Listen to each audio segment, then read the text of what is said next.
Go inside the Crimson Tide with your hosts Rodney Orr and Gary Harris, keeping you informed on everything Alabama. And now, Tider Insider TV. We're all extremely excited on our team to be able to go out and compete again, especially in front of the best fans in the country. You know, we're really looking forward to showcasing what we've been working on this whole spring. Like when the fans just come, it's so beautiful. Like because all these people come out and support you and your team, so that's a great thing. That's right. It's a great thing. It's 8A week. Alabama spring football game coming up this Saturday at 1 p.m. And a reminder, we'll have a special Crimson Tide kickoff on Saturday morning at 10 a.m. live right here on WVUA 23. But right now, it's Tider Insider TV, presented each and every week by Buffalo Rock. Alongside Rodney Orr from TiderInsider.com, I'm Gary Harris, WVUA 23 Sports Director. Asking you shall receive. I am a big Pepsi Zero Sugar fan. It's what I drink at home. So thanks to our sales manager, Angie Hughes, and to the good folks at Buffalo Rock. They heard me talking about it on the air, even though there's nothing wrong with Pepsi or Diet Pepsi, okay? I'm just saying this is my personal favorite. Ryan, that's probably your first time to try it, isn't it? No, I've had it once before. Okay, all the great taste of Pepsi, and I'm telling you what, I mean, it really has all the great taste of Pepsi.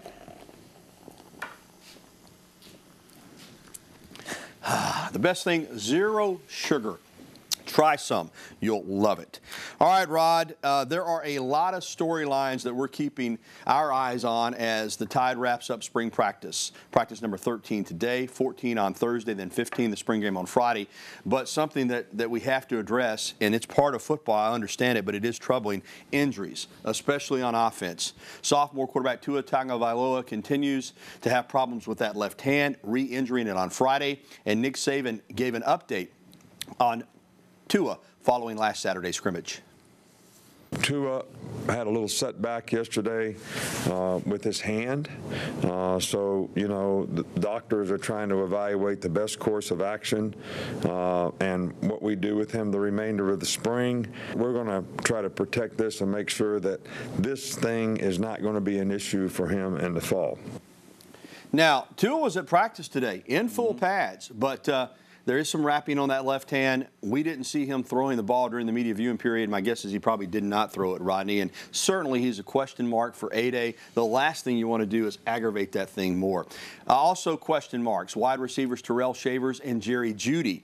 So, Rodney, how concerned are you and how concerned should Alabama fans be about the mounting injuries on offense this spring? Well, I think the good thing is those guys are expected back. Jerry Jeudy had a relatively minor surgery with the meniscus surgery. Now, again, Tua Tagovailoa, the hand, the ongoing issue, I think it'll eventually be resolved and he'll be ready to throw, hopefully here in maybe a month or so. But, you know, we'll see how that goes. And Terrell Shavers had a surgery on his toe, a ligament in his big toe. So, Gary, sometimes that big toe, it doesn't seem like it's really important, but I guarantee you when you have surgery on it, it makes it very, very difficult. When you're a receiver stopping and starting, it's an issue. But again, I don't want to make too much of this, Rodney, because it is football, and injuries are part of the game, even in the spring. But with the absence of the injured players, a story to look to on Saturday will be the fact that there are going to be some other guys that have an opportunity to step up. Certainly at quarterback, Mac Jones will have a huge role in the game, as, of course, will Jalen Hurts. Receivers will get some chances. Who are some players that you're excited about seeing? Not necessarily just on offense, but defense, special teams, just some guys you're going to be watching for to make an impact during the game on Saturday. Yeah, we were showing some video there just a second ago. Number 44 flashed on the screen, Kedrick James. That's a young tight end, Gary, out of Texas. I've been talking about him for how long? I mean, this guy. Since he got here, since he got here. He's a rising sophomore. I think he's going to be outstanding. Look forward to possibly seeing him. You know, really nice, really solid defensive line. Gary, as they're starting to develop now under Coach Kulagowski. Raekwon Davis has had an outstanding spring. Isaiah Buggs has had an outstanding spring. I tell you really who to watch. Number 92, Quinnen Williams. He's had an excellent spring this year, and certainly as they try to build this defensive line, he's going to be a very important part of that. You're seeing Isaiah Buggs right there. You mentioned Quinnen Williams. Raekwon Davis seems primed to have a huge year if he can just be a little more consistent, big number 99. But let's just tell it like it is. I mean, there's a lot of concern about the secondary. They're missing players. You got to have linebackers. But it always, and always has, since Nick Saban's been here, start up front on defense for the Crimson Tide. It does. Again, I think one of the other issues is probably depth at inside linebacker. You look at Mac Wilson and Dylan Moses. When you look at those two guys just standing there on the hoof physically, you won't see a more impressive duo physically inside on the college level. I mean, those guys look NFL ready on the hoof. In the secondary, you mentioned that, Gary. You lost your 2 corners. But I really think that Trevon Diggs and Savion Smith athletically may be better than Levi Wallace and Anthony Averett. Now, again, those guys were really good, and they were experienced, good at what they did. The 2 new guys, Savion Smith, Trevon Diggs, obviously have to develop, but I think athletically they're probably better than those 2. More on Mac Jones, because the coaching staff is very impressed with him. So much of the focus is on Tua and Jalen, but now if Tua can't go, it means Jalen will quarterback one team, and Mac Jones will be the starter for the other team. This is a great opportunity for him with the lights on, so to speak, to show what he can do. Absolutely. I think it's a great opportunity for both of them, really, because when you look at Jalen Hurts, he probably obviously didn't finish the season the way he would like. Gary, he's really been, I think, diligently working to improve himself as a passer. I know that the coaching staff, Dan Enos, the quarterback's coach, they've certainly been working with him on that. So I think this is a good opportunity for him. But you mentioned Mac Jones. This is a kind of a, I don't want to say a showcase for him, but in a way of sorts it is, because it gives him an opportunity on TV in front of a bunch of Alabama fans, certainly. There at A-Day, an opportunity to execute the offense and perform. And I think that is a step in the direction that he needs to take in terms of getting that experience. And, of course, we'll also be watching the 2 new coordinators, Mike Locksley on offense and Tosh LaPoy on defense. And, you know, they get out of the huddle, they get the plays in defensively, you know, for blown assignments. That'll be something to watch for as well. Well, Nick Saban also mentioned on Saturday Ruben Foster. Foster, of course, the former Alabama star, charged with multiple felonies going back to a February arrest for domestic violence in California.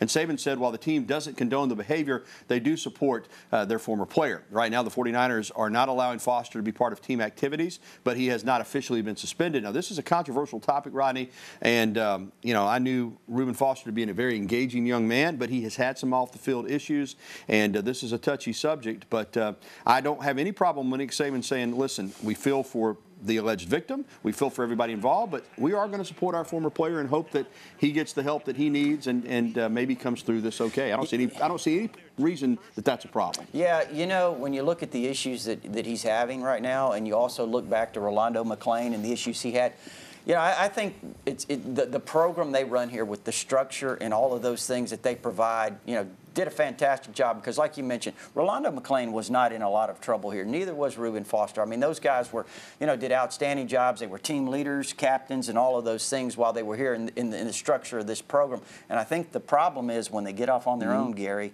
is that things can happen. There we go. Well, the seriousness of the allegations, they are very serious. And there is a chance that Ruben Foster's football career could come to an end because of this. We'll see what happens, and it's not a good situation. Well, still to come on Tider Insider Television, a new rule could spell the end of kickoffs in college football. We'll discuss. Plus, Alabama picks up another 2019 commitment. They are running red hot on the recruiting trail, and he's from right here in the state of Alabama. It's a big year in Alabama. We'll talk about cornerback Christian Williams. And, of course, we'll get to your phone calls, emails, and tweets. You see the information right there on your screen. You can give us a call at 205-348-WVUA. That's 348-9882. I would suggest you go ahead and get in now to guarantee your spot on TITV. We're back after this.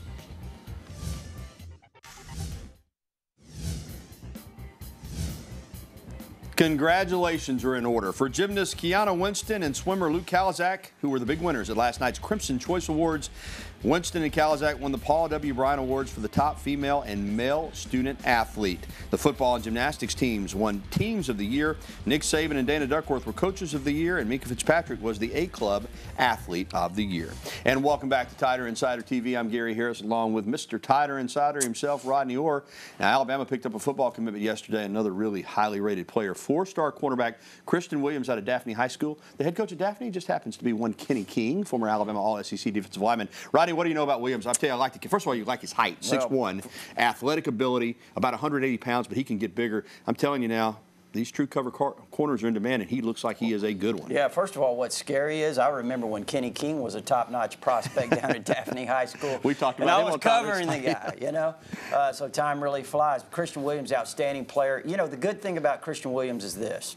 I mean, when you're looking for cornerbacks, there's not a lot of cornerbacks in the 2019 class. He's one of the best. So to get him, you know, I think that's an extra bonus when you look at the fact that there's really not a ton of great corners out there this year.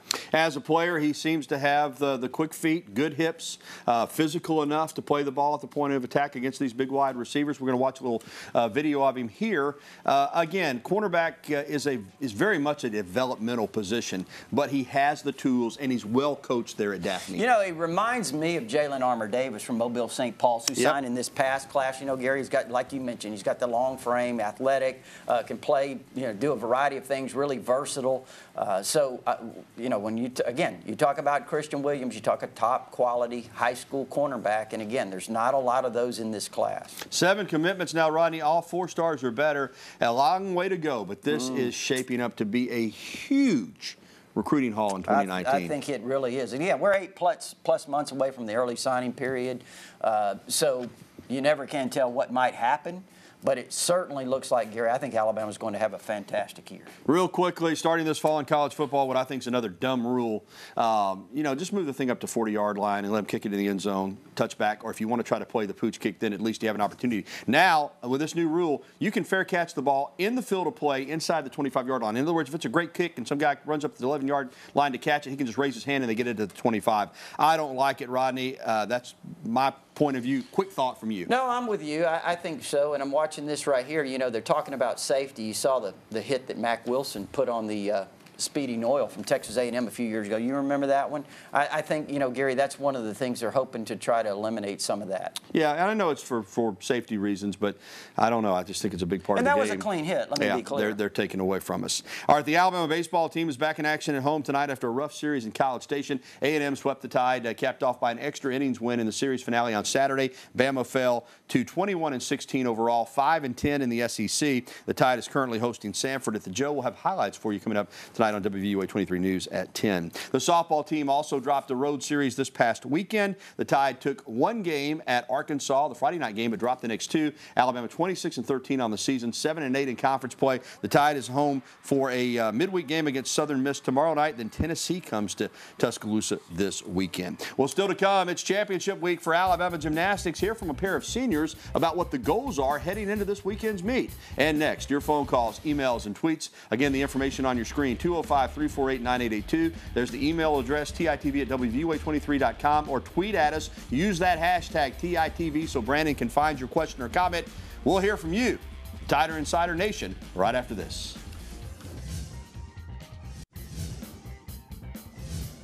Our goal is to be on the national championship the night of with a chance to win the national title. So having that opportunity again is just so humbling and blessed. We're just in this position again. We're expecting to just do one thing at a time, one routine at a time, making sure we're in our Bama bubble, trusting each other, trusting the coaches, the process, because it's week 15. We have nothing to lose, and we're just going to lay it all out there on the floor.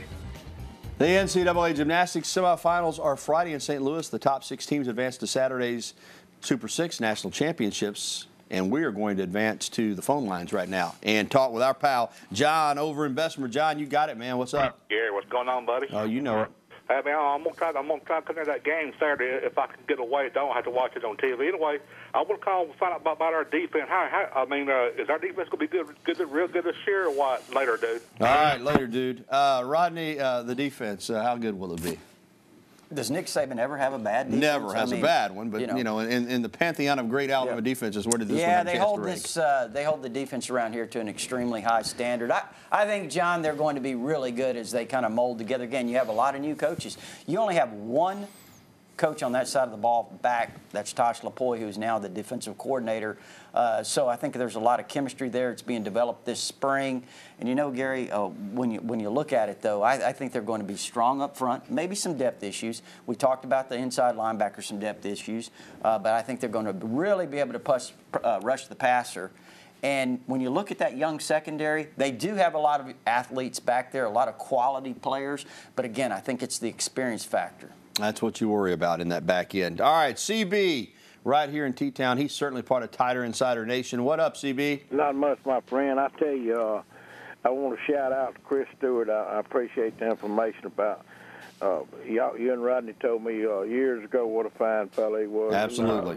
Ain't no question about it. And, you know, we all hear about a lot of lack of depth and all this kind of stuff about this Alabama team. But, you know, the recruiting this bunch has done over the years, you know, I think they're going to be all right. What do y'all think, buddy? Yeah, CB, first on Chris Stewart, the Crimson Tide Sports Network play-by-play broadcaster for basketball and baseball, sideline reporter for football, medical procedure last night. We're told he's doing very well, so thankful about that. Yeah, recruiting, I think, now again, it's early. But last year, early on, you got to feel too, Rodney, that it might not be a great year. You know, it just didn't feel the same.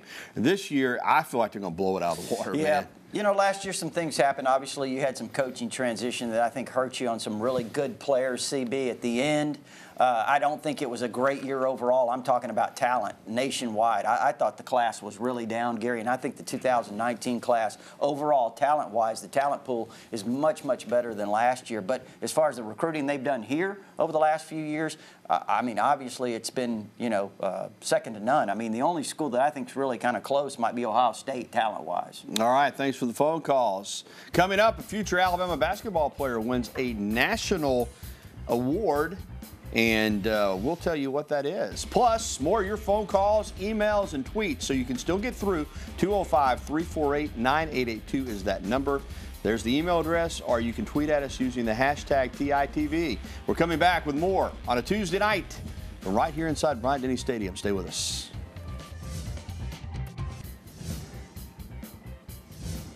Shelton State women's basketball player Sierra Johnson was named the NJCAA Division I Women's Junior College Basketball Player of the Year. Lady Bucks guard is an Alabama signee. How about that? She's signing for the second time. She also signed out of high school before she went to Shelton. She finished past season averaging 22 points, nearly 5 rebounds and 5 assists. She's one of the best players in the country. She's going to be fun to watch. All right, let's get right back to the phone lines. He's Rodney Orr. I'm Gary Harris, and John is waiting for us in Inslee. Welcome to the program, John. Hey, guys. Want to say, man, I'm really cheering for those ladies' gymnastics team, man. They do a great job. I hope they do well. Okay. I want to ask y'all about our ladies softball team. I really love our softball team, and I love Coach Murphy. And I think he's doing a great job this year, probably not with his best team. I watched the game against Arkansas, and they're saying this is the first time Arkansas has won a series from Alabama. And I watched it. I saw some things. I wanted to ask y'all, what do y'all think the problems are? Probably more than one. Okay. With this sophomore. All right, John. First of all, yeah, Arkansas hadn't beaten Alabama since 2012. I think you could be correct. It might be their first series win against the Tide. They're a lot better than they used to be. That's the first thing. And I know people get tired of hearing me say it. And I've been accused of being a Patrick Murphy apologist, but the SEC's better than it used to be. Alabama is not a great team right now, John. You're right. What's wrong? Well, I think for one thing, Alexis Osorio, since she got hit in the head by a line drive at Auburn, has not been the same pitcher. I think that's understandable. You know, she's walking right now as many batters as she's striking out. So your ace is not in full form. Behind her, a couple of pitchers that are still kind of learning their way. Offensively, they do need to score more runs. There are some issues with this team. They're 7-8 in the SEC. But I'm with you, John. I still think they can, you know, even if they don't host a regional, they're going to go to a regional. And, you know, we get in the postseason, maybe they'll be playing better than they are right now. But it's a little bit of a struggle right now. I'll give you that. Let's go to Birmingham and talk to Reg. Reg, welcome into the program. Well, I echo exactly what you're saying. That's the reason I called. Okay. I watched the game that they played against Arkansas. They got some female players. I've never seen such big players. I don't see how they run the bases.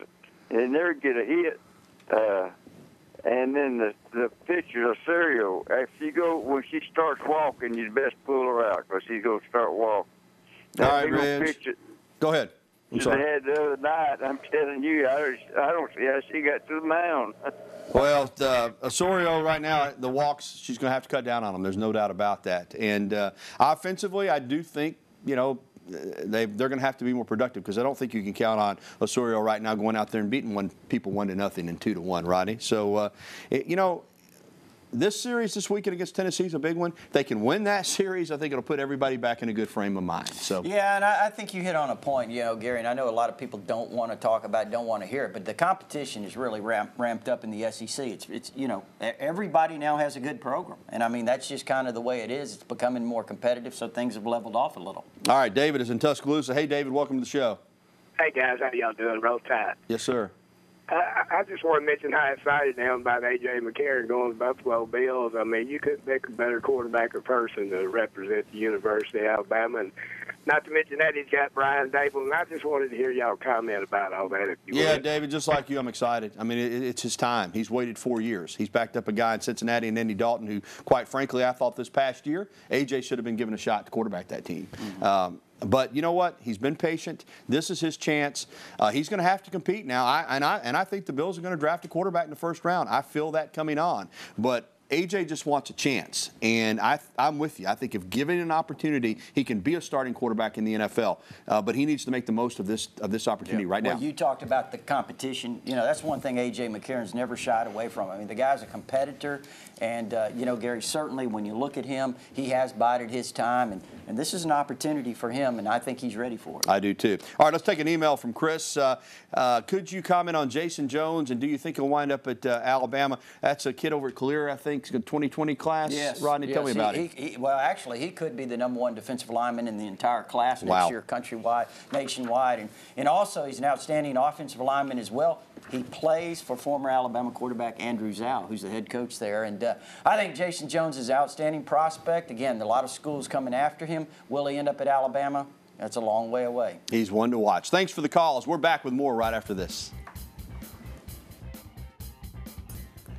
They call it the Walk of Champions for a reason, but I tell you what, Rod, they're running out of space. Saban's filling them up too quickly. That's the 2017 plaque that's going in right in front of Bryant-Denny Stadium. If you're out for A-Day, you can check it out. And I tell you what, they're going to have to create some more space because I don't think Saban's done yet. We also wanted to give another shout-out to Chris Stewart, who we said is doing a lot better. We understand. Keep our thoughts with his family. And our beautiful shirts and ties, as always, provided by the Locker Room in downtown Tuscaloosa, home of the original elephant wear. Get by and see Alex Gatewood and Rush and those folks in person, or shop online at locker-room.biz. Also, congratulations to the women's golf team, winners of the Liz Murphy Collegiate Classic. They're getting ready for the SEC Championships, which begin tomorrow. It's the third Tuesday of the month. What does that mean? It means Buddy's Rib and Steak in Northport. Rodney and I will be there in about 15 minutes. Join us. Good night.